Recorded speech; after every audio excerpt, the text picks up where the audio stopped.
Xiaomi, Lazada. Diyan ako dito sa V-Mobile last year, September 7, 2009.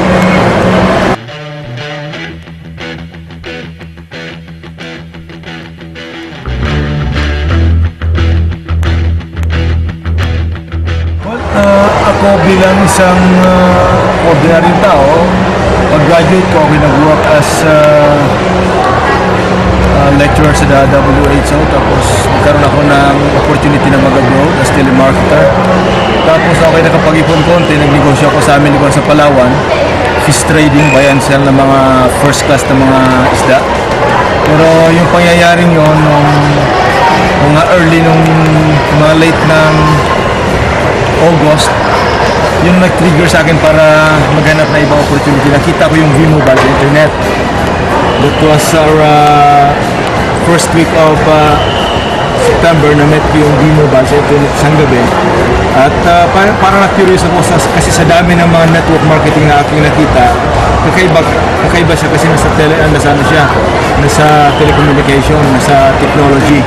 So nung sinuri ko, tinignan ko may number, nakita ko may number. Ang ginawa ko, tinext ko yung number at nagkataon na yun pala yung top earner natin.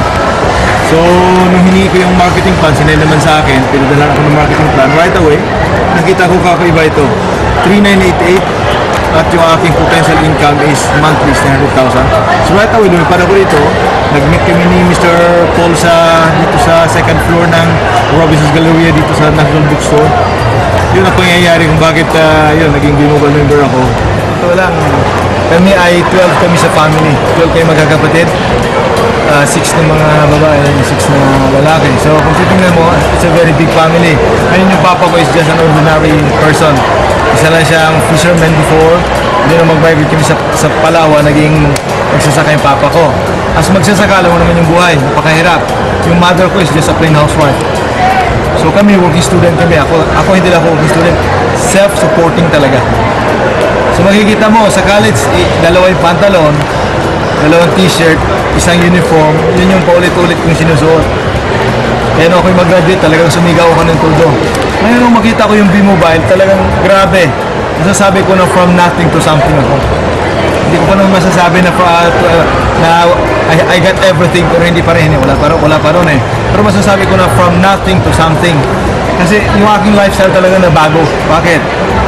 Dati-rati, yung mga bagay na hindi ko kinakain, nakakain ko. Mga bagay-bagay na hindi ko sinusuot, nasusuot ko. Yung mga kapatid ko, supposedly, expected na maging working student tulad ko rin. Pero ngayon, hindi na sila working student. Full-time student sila sa pag-aaral. Yung parents ko, dati nagninegosyo ng mga homemade candies, mga ganon. Nagsasaka ngayon. Sabi ko, please, wag na. Kasi sabi ko, 20,000 a week is already, I think, okay.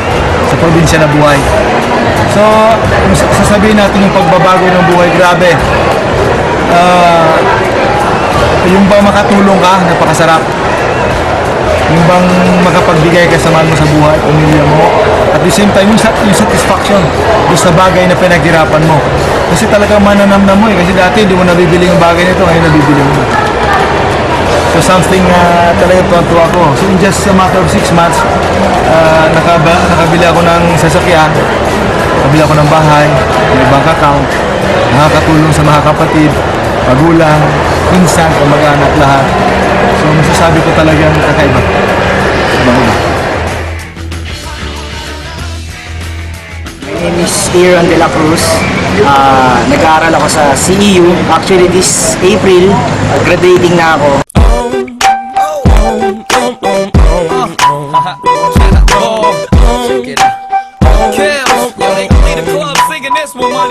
Actually, in-invite ako ng isang friend ko, which is si Anton. Anton, classmate ko siya sa isang subject, college. Tapos yun, sabi niya sa akin, negosyo daw, malit yung kapital, loading. So sabi ko, maganda, kasi loading, unang-una maraming taong gumagamit. Kumbaga, all types of people gumagamit. Basta babata, matanda, lahat gumagamit ng cellphone. So yun, maganda at nagustuhan ko siya.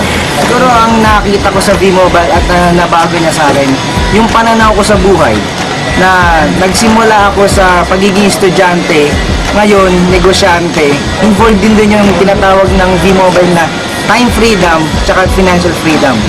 Ngayong mga panahon na to, sabi ko nga, gagraduate pa lang ako, pero masasabi kong proud ako na hindi na ako humingi ng pera sa parents ko. Sometimes, nagbibigay ako sa kanila. Actually, yung pagbigay na yon hindi naman kalakihan din, pero yung ngiti pa lang ng parents mo na masabi mo na hindi ka napabigat sa kanila, yun yung malaking bagay na pwede mong maitulong sa magulang. Dahil sa V-Mobile, I bought my first laptop. Hindi siya yung pinakabago, hindi siya yung pinakamahal. Pero masasabi kong yung bagay na yon nanggaling sa bulsa ko, at proud na proud din ako after no, nakala ko hindi ko mabibili yung pinapangarap kong kotse. Sabi nga, ang kotse, sabi nila, kailangan mo pag-ipunan ng matagal kung sa labas ang gagawin mo. Pero dahil sa V-Mobile, ayun yung first car ko. Nabili ko, isang Nissan Zephyr.